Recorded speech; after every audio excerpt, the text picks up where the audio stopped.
The house you built for everyone else. A story about coming home to yourself. You built every room for them, but forgot to leave yourself a key.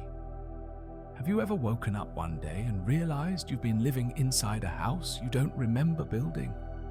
A house full of people, but not a single room for you. It started small. Once, it was just a room of your own, sunlight spilling across wooden floors, a window cracked open to the breeze, walls bare except for the quiet hum of your thoughts. But then a knock. "Can I stay here?" they asked. And because you were kind and open-hearted, and never wanted anyone to feel unwelcome, you said, "Yes." So, you cleared space, gave them your chair, let them hang their coat, placed their stories on your shelves, and when they asked for more, you gave more. Another knock, another need, another story heavier than your own. You didn't mind at first. It felt good to be needed, to make room, to carry. But the house began to grow, and as with every new door you opened, another piece of you quietly stepped aside. "This is Mother's room," you said, and filled it with her worries, her unfinished dreams, the weight of everything she never had the chance to become. "This is Father's room," you whispered, lining the walls with his absence, his unreachable expectations, the silence that said more than words ever could. "This is Friend's room," you sighed, filling it with their heartbreaks, their 2 a.m. calls, their endless looping stories you always listened to even when your own voice was hoarse.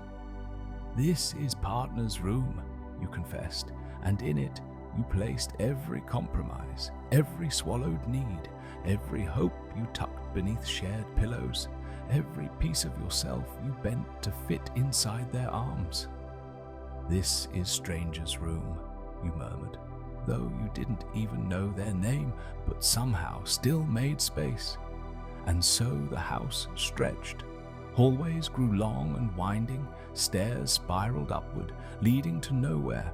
Rooms multiplied like promises you couldn't keep, each window lit with someone else's life, each mirror covered in dust or cloth, each corner filled with shadows not your own.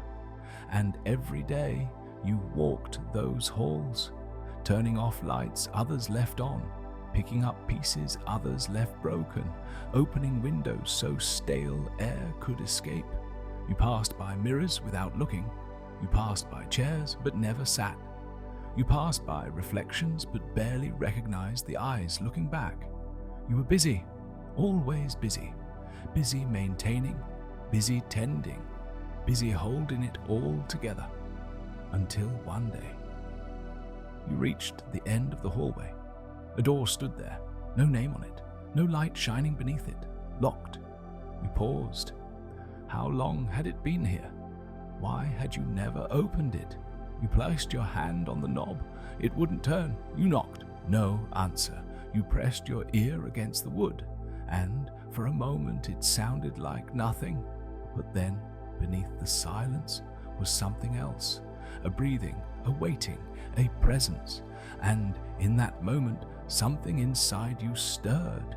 You sank down, your back pressed to the door, your body folding into itself, and for the first time in a long time, you felt tired.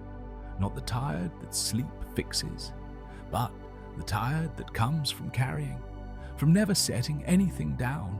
Your pockets sagged heavy with keys, keys labeled for every room, mother, father, friend, partner, stranger, each one shaped to unlock someone else's space. You held them in your hands, fingers tracing their familiar grooves, and wondered, had I ever made a key for me? Then a sound, software like a whisper wrapped in memory. "I'm still here," it said, a voice small and quiet, and so long forgotten it felt like a ghost. You searched your pockets again, deeper this time, past the keys for everyone else, past the obligations, past the labels, and there, small, simple, worn at the edges, a key, your name carved into its side. You stared at it. How long had it been there? How many times had you carried it and never known? Your hand trembled as you lifted it to the lock. It fit, and as the door creaked open, light spilled out, but not the light of fluorescent bulbs, not the harsh light of scrutiny, a soft light, golden, warm.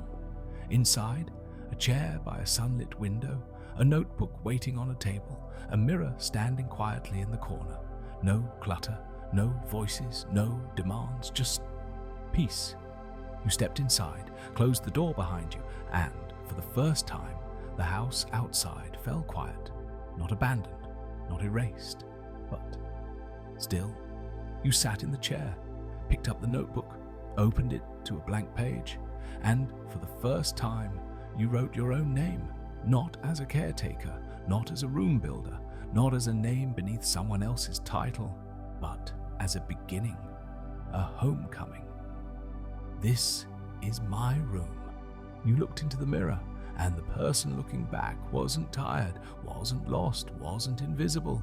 They were waiting, patient, hopeful, and you smiled. Not the smile you gave to keep the peace, not the smile you wore so others wouldn't worry, but the smile that blooms quietly when no one's watching, because it finally feels safe to be seen. And in that moment, you realized the house was never theirs. It was always yours. You had simply forgotten to claim it. But now you had the key, and outside those walls, the voices may still call, the doors may still rattle, the rooms may still wait for you. But in here, for the first time, you belong to yourself. And so I ask you, if you've spent your life building rooms for everyone else, when will you open the one that belongs to you? If this story spoke to you, share your thoughts below. And if you're ready to find your key, like, subscribe, and send this to someone who needs to come home too.